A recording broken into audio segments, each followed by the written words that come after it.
working on commercial jobs has taught me so much about being a better builder. Schedules alone, the way they run a job, watching them manage people, watching them manage schedule, watching them manage budget. You learn so much stuff. And then the different kinds of work that you do on a commercial building versus a residential building, it's night and day. So you have to jump. I want people to get out of their, this guy in Ontario, I would say, okay, who are you working for now? Go talk to the NAHB, National Association of Home Builders. Go talk to NARI, National Association of Remodelers. Go talk to architects. Say, hey, is there any work that you need? Go expand your horizon. Go talk to designers. Hey, I'm really like to do this. Here's my book of things I can do, but I can do a lot more. And look, you might have to take the first job or two and you might learn a lesson. You might not make as much money as you normally make or whatever else, but you will start expanding and growing that world and becoming better as you open yourself up to more. I think a reminder there is just like anything, if you're starting out in something, if you are jumping ponds, right, you are restarting, right? Yeah. You are starting afresh. And so I know we've talked about this in episodes past, but when you are starting something, when you are beginning with something, it feels like I'm not like good enough yet, or I'm not, and that can be discouraging in its own right. So to go from a state of discouragement, I'm not doing the things that I want to be doing, or that I want to be doing more, then to a state of I'm doing even less now. It might feel that way, but I think we've said, one of the things I've wanted to set up in this Passion for Craft in our Patreon, in our Discord is some kind of metric, okay, that people can judge themselves against, right? So that you could,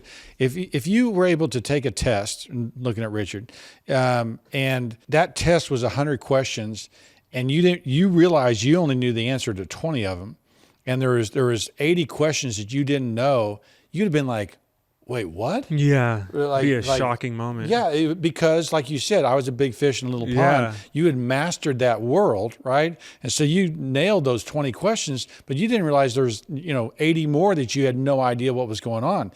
And not no idea, but I know what you mean. Yeah, weren't experienced in. And so I feel like there's if I was just going to start listing them off.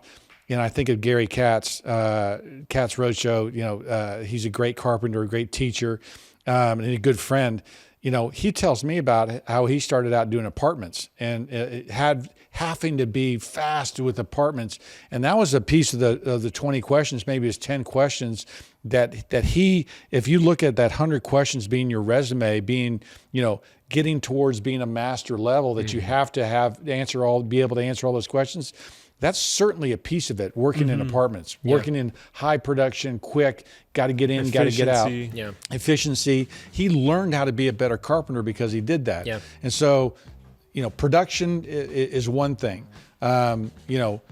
Millwork is another thing. You've got that your garage with that new machine and you becoming more of a shopsmith, right? You're building doors now. You want to build a window. You're starting to build millwork, right? That's another 20 or 30 questions there of building those things and installing those things and understanding the nuances. And anyway, I would hope that there at some point could be a way that we could, a guy could check in and do a test and kind of go, yeah, okay, this is the world of carpentry. This is the world of craftsmanship. And I'm only in this bit of it and there's this much.